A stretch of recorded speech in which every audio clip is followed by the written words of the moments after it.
प्रधानमंत्री ने कहा, भारत विश्व भर के निवेशकों के पसंदीदा स्थल के रूप में तेजी से उभर रहा है।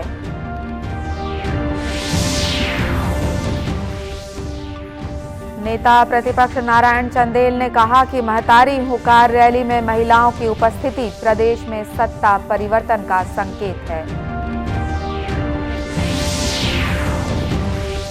न्यायालयों में लंबित राजीनामा योग्य मामलों के निराकरण के लिए आज राष्ट्रीय लोक अदालत का आयोजन किया गया।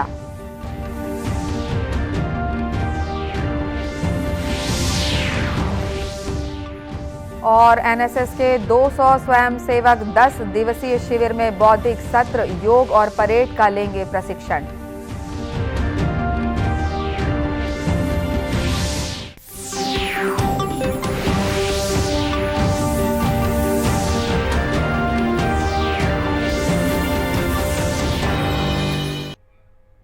नमस्कार, आप देख रहे हैं दूरदर्शन समाचार। मैं हूं अनुराधा दुबे। अब समाचार विस्तार से।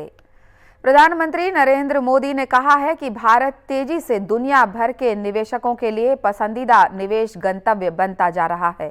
आंध्र प्रदेश के विशाखापट्टनम में कई विकास परियोजनाओं के शुभारंभ के अवसर पर उन्होंने कहा कि भारत नए विचारों, नए समाधानों और तीव्र विकास का केंद्र बिंदु बन गया है। प्रधानमंत्री ने कहा है कि विशाखापट्टनम में आज शुरू की जा रही कनेक्टिविटी, तेल और गैस क्षेत्र से जुड़ी परियोजनाओं से आंध्र प्रदेश के विकास को बल मिलेगा। श्री मोदी ने कहा कि आजादी के अमृतकाल के साथ भारत प्रगति के पथ पर बढ़ रहा है। श्री मोदी ने कहा कि आधुनिक बुनियादी ढांचे के निर्माण की परिकल्पना समावेशी विकास में निहित है। और लोकार्पण हुआ है वो भी आंध्र प्रदेश में प्रगति की गति को और बेहतर करेगी। आजादी के अमृत काल में देश विकसित भारत के लक्ष्य को लेकर विकास के रास्ते पर तेजी से आगे बढ़ रहा है। विकास की ये यात्रा बहुआयामी है। इसमें सामान्य मानवीय के जीवन से जुड़ी जरूरतों की चिंता भी शामिल है। इसमें सबसे बेहतर आधुनिक इंफ्रास्ट्रक्चर का निर्माण भी शामिल है। श्री मोदी ने 6 लेन वाले ग्रीनफील्ड रायपुर विशाखापट्टनम आर्थिक गलियारे के आंध्र प्रदेश सेक्शन का शिलान्यास भी किया। और तेज गति देने के लिए लगभग 7,600 करोड़ रुपए की अन्य परियोजनाओं का शिलान्यास भी आज किया जा रहा है, जिनमें शामिल हैं मल्टी मोडल कनेक्टिविटी को सशक्त करते हुए रायपुर और विशाखापट्टनम के बीच 465 किलोमीटर का इकोनॉमिक कॉरिडोर। इस कॉरिडोर की कुल 465 किलोमीटर लंबाई में से 100 किलोमीटर लंबाई आंध्र प्रदेश राज्य में पड़ती है। परियोजना की कुल लागत 15,400 करोड़ रुपए होगी, जिसमें से आंध्र प्रदेश के भाग की लागत 3,778 करोड़ रुपए होगी।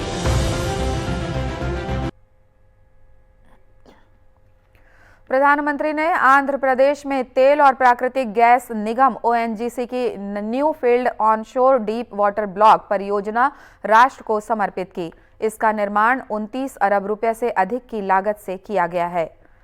मुख्यमंत्री भूपेश बघेल ने जांजगीर चांपा विधानसभा में भेंट मुलाकात के दूसरे दिन आज अधिकारियों की समीक्षा बैठक ली।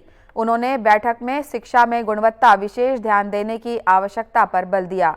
श्री बघेल ने कहा कि स्कूलों में पढ़ाई श्रेष्ठ और नवीनतम तकनीक के आधार पर कराई जानी चाहिए। उन्होंने कहा कि शिक्षक समय से स्कूल पहुंचे और पूरे समय तक स्कूल में रहें, इसकी नियमित मॉनिटरिंग की जाए। मुख्यमंत्री ने दिसंबर तक सड़कों की मरम्मत और सुधार का काम पूरा करने के निर्देश दिए। उन्होंने अधिकारियों से कहा कि जल जीवन मिशन में रुके हुए कार्यादेशों की स्वीकृति लेकर गुणवत्तापूर्वक कार्य जल्द शुरू कराएं। श्री बघेल ने पशुपालकों का पंजीयन गोधन न्याय योजना में बढ़ाए जाने के निर्देश दिए। बैठक के बाद मीडिया से चर्चा करते हुए मुख्यमंत्री ने कहा कि छत्तीसगढ़ को प्रदूषण मुक्त राज्य बनाने के लिए तमाम उपाय किए जाएंगे। उन्होंने किसानों से पैरा जलाने की बजाय गौठानों को दान करने की अपील की।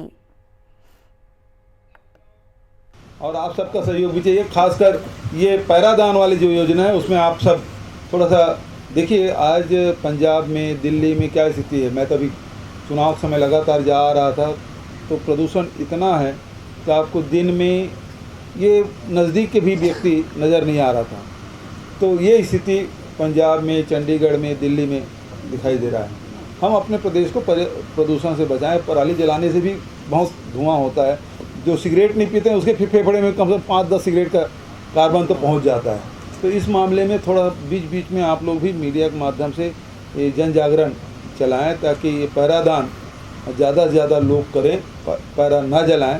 तो वो करेंगे तो उसे पशुधन को भी उसके भी चारा पानी की व्यवस्था होगी और पर्यावरण भी सुधार होगा।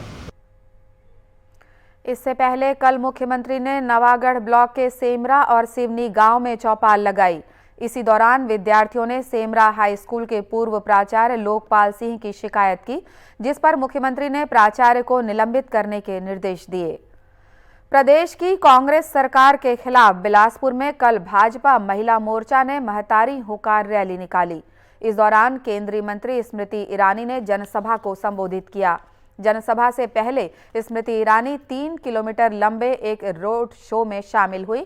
गांधी चौक से शुरू हुई ये रैली नेहरू चौक पर पहुंचकर एक बड़ी जनसभा में बदल गई। इस रैली में केंद्रीय मंत्री के अलावा प्रदेश अध्यक्ष अरुण साव, पूर्व मुख्यमंत्री डॉक्टर रमन सिंह, केंद्रीय मंत्री रेणुका सिंह और सांसद सरोज पांडे सहित भाजपा के तमाम नेता मौजूद थे। विधानसभा में नेता प्रतिपक्ष नारायण चंदेल ने रैली के बाद मीडिया से बातचीत में कहा कि लाखों की संख्या में प्रदेश के कोने कोने से आई महिलाओं की उपस्थिति इस बात का संकेत है कि प्रदेश में परिवर्तन की लहर चल रही है। चल के आ गई और ये इस बात का प्रमाण है कि हमारी माताओं बहनों में, आम नागरिकों में इस छत्तीसगढ़ की कांग्रेस सरकार के खिलाफ कितना गुस्सा है, कितना आक्रोश है। और मैं आपको बताना चाहता हूं कि आज पूरी न्यायधानी भाजपा में जन सैलाब था।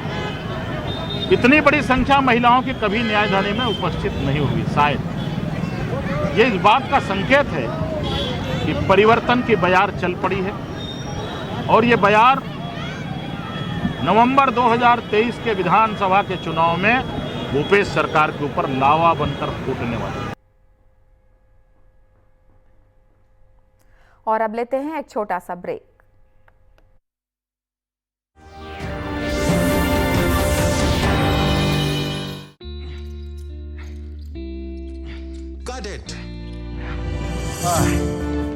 सोचिए, अगर असल जिंदगी में ऐसी हालत हो तो कितनी मुश्किलें होती हैं, लेकिन शुक्र है बैंकिंग के लिए नहीं। अगर आपकी उम्र 70 साल से अधिक हो या आप दिव्यांग हो तो बैंक आपको कुछ जरूरी बैंकिंग सुविधाएं घर बैठे बैठे दे सकता है। आरबीआई कहता है जानकार बनिए, सतर्क रहिए। जल्दी करो यार, प्लीज जल्दी। दूसरा कोई मैच है क्या? ऐसा ही कुछ है यार, बैंक जाना है दादाजी को लेके। हाँ यार, उम्र होने पर कभी कभी मदद तो लगती है, पर बैंकिंग में नहीं। वैसे भी आरबीआई कहता है सीनियर सिटीजन सबसे पहले। अगर आप 70 साल से ऊपर हैं और आप बैंक नहीं जा सकते तो बैंक आएगा आपके पास जरूरी सेवाएं लेकर, वो भी वाजिब दरों पर। सीनियर सबसे पहले। आरबीआई कहता है जानकार बनिए, सतर्क रहिए।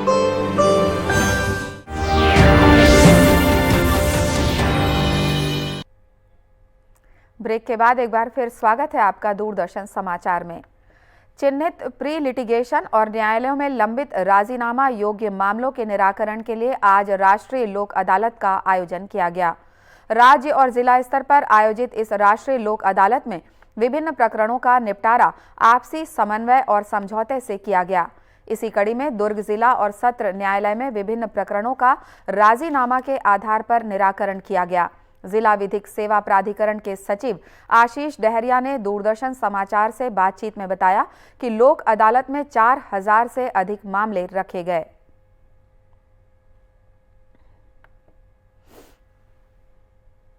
इस लोक अदालत में जिला दुर्ग में प्री लिटिगेशन 4631 प्रकरण रखे गए हैं और पेंडिंग केसेस में लगभग 3500 प्रकरण रखे गए हैं। लोक अदालत एक एडीआर का भाग है। एडीआर मतलब अल्टरनेटिव डिस्प्यूट रेजोल्यूशन। इसमें जो होता है, पक्षकार आपस में समझौता करके अपने प्रकरण का निराकरण करा सकते हैं। लोक अदालत से जो डिस्पोजल होता है वो जल्दी होता है और जो पार्टीज होती हैं उनके बीच, दोनों के बीच मधुर संबंध बने रहते हैं। इस लोक अदालत के माध्यम से जो केस में कोर्ट में पेंडिंग केसेस रहते हैं उनका निराकरण भी जल्दी हो जाता है, जिससे केसेस का डिस्पोजल जल्दी होता है। गौरतलब है कि लोक अदालतों में न्यायालयों में लंबित दुर्घटना दावा, दीवानी प्रकरण, विद्युत प्रकरण, चेक अनादरण के मामले, पारिवारिक विवाद, भू अर्जन संबंधी विवाद, श्रम प्रकरण, राजीनामा योग्य दांडिक प्रकरण, सेवा संबंधी मामले और जिला न्यायालय में प्रस्तुत होने वाले प्री लिटिगेशन मामले को आपसी सुलह समझौते के माध्यम से समाप्त किया जाता है। आज विश्व निमोनिया दिवस है। प्रदेश के अनेक शासकीय और निजी अस्पतालों में निमोनिया दिवस के मौके पर जन जागरूकता कार्यक्रम का आयोजन किया जा रहा है। इसी सिलसिले में दुर्ग के शासकीय अस्पताल में जागरूकता कार्यक्रम आयोजित किया गया। इस अवसर पर वरिष्ठ चिकित्सकों ने निमोनिया से ग्रस्त मरीजों को निमोनिया बीमारी के लक्षण, उसके उपाय और बचाव के बारे में जानकारी दी। चिकित्सकों ने बताया कि 15 से 20% बच्चों की मौत निमोनिया से हो जाती है और ठंड के मौसम में इसका असर बच्चों में अधिक देखने को मिलता है। जो आज विश्व स्तर पर विश्व निमोनिया दिवस के रूप में मनाया जा रहा है, उसके संबंध में छोटे बच्चे की माओ, जो 5 साल तक की उम्र के बच्चे हैं, उनकी माताओं को एक जगह हाल में इकट्ठा करके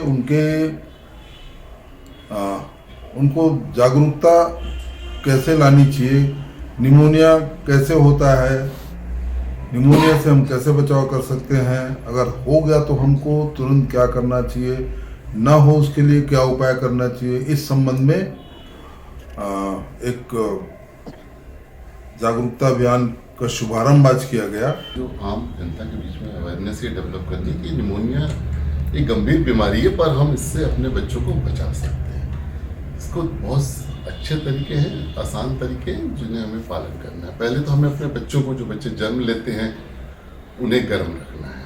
ठंड के मौसम में उनको गर्म रख के ठंड से बचाएं। दूसरा है कि हम बच्चों को 6 महीने तक, जो बच्चों को केवल माँ का ही दूध पिलाएं, किसी भी तरीके से बाहर से दूध ना दें। और तीसरा हम बचा सकते हैं कि अगर हम बच्चों को 6 महीने के बाद से ऊपरी आहार समय पर चालू करें, तो 6 महीने के बाद हमें माँ के दूध के साथ ऊपरी आहार चालू करना है। और अपने बच्चों को पूरे टीके लगाने हैं, जो हमें 1.5 साल तक के बच्चों को, जो 1.5 महीने में, 2.5 महीने में, 3.5 महीने में, फिर 1.5 साल में, फिर 5 साल में जो टीके लगते हैं, ये इसमें कुछ टीके जैसे हिप है, आप आजकल सरकार की तरफ से निमोनिया, ये सारे टीके निमोनिया से बचाव के लिए ही लगाए जाते हैं। तो ये दूसरा है, बच्चों को हमें थोड़ा सा भीड़ भाड़ वाली जगह पे ना लें, घर में। गौरतलब है कि निमोनिया से बचाव के लिए केंद्र सरकार द्वारा विभिन्न कार्यक्रम चलाए जा रहे हैं। इसमें राष्ट्रीय, ग्रामीण और जिला स्तर पर स्वास्थ्य कार्यकर्ताओं को प्रशिक्षण दिया जाता है। निमोनिया से बचाव के लिए सरकार के द्वारा निःशुल्क टीका भी लगाया जाता है। दिल्ली के राजपथ में आयोजित होने वाले आगामी गणतंत्र दिवस परेड में भाग लेने के लिए राष्ट्रीय सेवा योजना का 10 दिवसीय शिविर गुरु घासीदास विश्वविद्यालय में लगाया गया है। आज से 21 नवंबर तक चलने वाले इस शिविर में एनएसएस के 6 राज्यों के 200 वॉलंटियर भाग ले रहे हैं। शिविर का विधिवत उद्घाटन कल 13 नवंबर को बिलासपुर सांसद अरुण साव, बेलतरा विधायक रजनीश कुमार सिंह और एनएसएस के क्षेत्रीय निदेशक एएस कबीर की उपस्थिति में होगा। उद्घाटन समारोह की अध्यक्षता जीजीयू के कुलपति प्रोफेसर आलोक चक्रवाल करेंगे। एनएसएस के क्षेत्रीय निदेशक एएस कबीर ने बिलासपुर में मीडिया से बातचीत में बताया कि शिविर में भाग लेने वाले वॉलंटियर्स को परेड के लिए प्रशिक्षण के साथ एक भारत श्रेष्ठ भारत योग बौद्धिक सत्र की जानकारी भी दी जाएगी। पूर्व गणतंत्र दिवस परेड शिविर, ये छत्तीसगढ़ में ये पहली बार इस तरह का कंडक्ट हो रहा है और बिलासपुर में और गुरु घासीदास सेंट्रल यूनिवर्सिटी की संगठन व्यवस्था में हो रहा है। इसमें 6 राज्य पार्टिसिपेट करेंगे, उत्तर प्रदेश, उत्तराखंड, बिहार, झारखंड, मध्य प्रदेश और छत्तीसगढ़। ये क्योंकि छत्तीसगढ़ राज्य जो है वो एक ट्राइबल स्टेट भी माना जाता है और इसमें जो बच्चे पार्टिसिपेट करेंगे उनको एक इस तरह का व्यू उनके सामने आएगा कि किस तरह का हमने ट्राइबल कल्चर पर बहुत सारे टॉपिक्स रखे हैं, जो विशेष विशेषज्ञों द्वारा उस पर उनका क्या योगदान रहा है, वो उस पर उनकी एक जो विजन है उनका वो क्लियर होगा। और छत्तीसगढ़ में ये 5 साल बाद हो रहा है ये कैंप ऑर्गेनाइज करने का। गौरतलब है कि इस शिविर से चयनित 40 एनएसएस स्वयंसेवक गणतंत्र दिवस परेड समारोह में कर्तव्य पथ पर राष्ट्रपति को सलामी देंगे। इसी के साथ ये समाचार बुलेटिन समाप्त हुआ। नमस्कार।